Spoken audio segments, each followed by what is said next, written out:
Wow discovered Meidao's secret. Changqing reminded Meidao not to forget Wu Daxiu after prison. This made Wu Daxiu instantly suspicious of Meidao.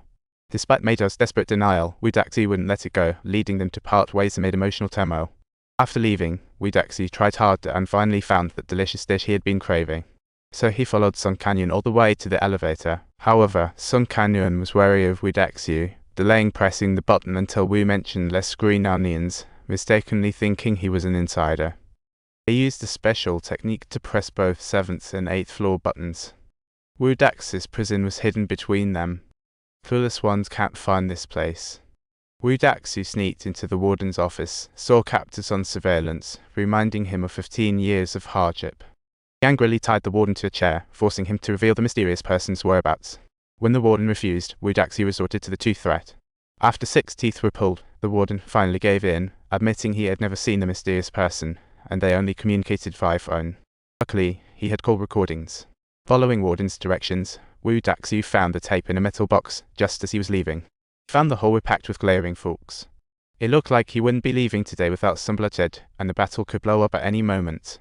Though outnumbered, Wu Daxiu's years of boxing training kicked in, and fueled by his revenge vibe, his reckless style scared the stuffing out of the thugs. After a bloody battle, Wu Daxiu limped out covered in blood. But as he boldly stepped onto the street, his body gave out and he collapsed. Just then, a good Samaritan rushed over, helped Wu Daxiu up, and offered to hail him a cab.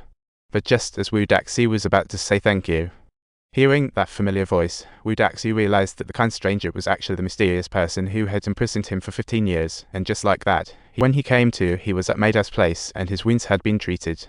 The first thing he did, he couldn't wait to pop the tape into the recorder. He was desperate to find clues about the mysterious person, but was disappointed again aside from chat about tormenting him. There wasn't a single clue about the mystery guy. Luckily, recordings revealed Wu Daxiu was jailed for his loose talk.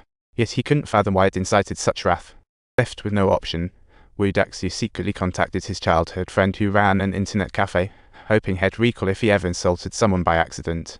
But his buddy couldn't think of anything useful after racking his brain. Finally, his friend suggested checking Wu Daxiu's social media account for any surprises, and as soon as they logged in, they found a username Changqing sent a chat invite. Changqing introduced himself as the one who imprisoned Wu Daxiu, and it hit Wu Daxiu like a bolt from the blue. Now he knew who was pulling the strings behind the scenes. Fuming, Wu Daxiu stormed to Meidao, demanding to know who the mystery man was. Just as he was about to resort to torture, his friend suddenly called. His friend said he found Changqing's address. It was right across from Meidao's place in room 407. Wu Daxiu rushed over in a hurry.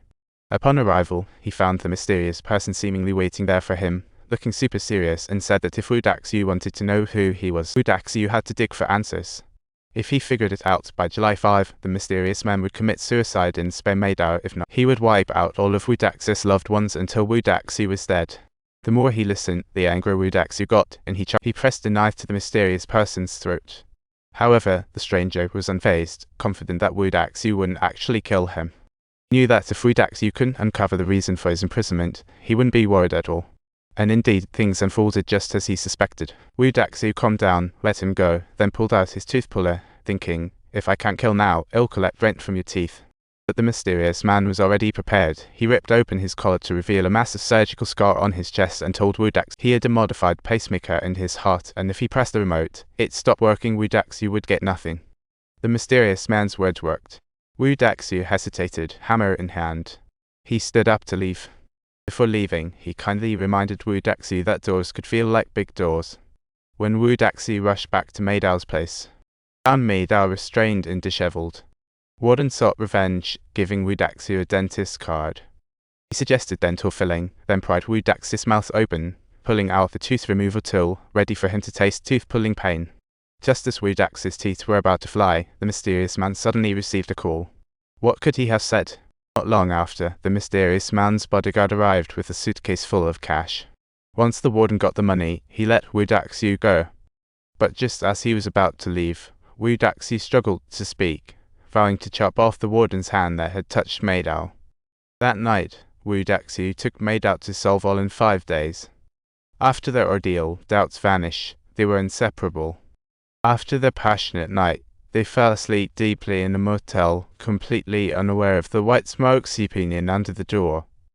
Waking up next day, They found a gift box on the table with the warden's left hand and ring inside, instantly alerting Wu Daxiu. That's when he realized they had likely been bugged and immediately took Maida to a professional shop.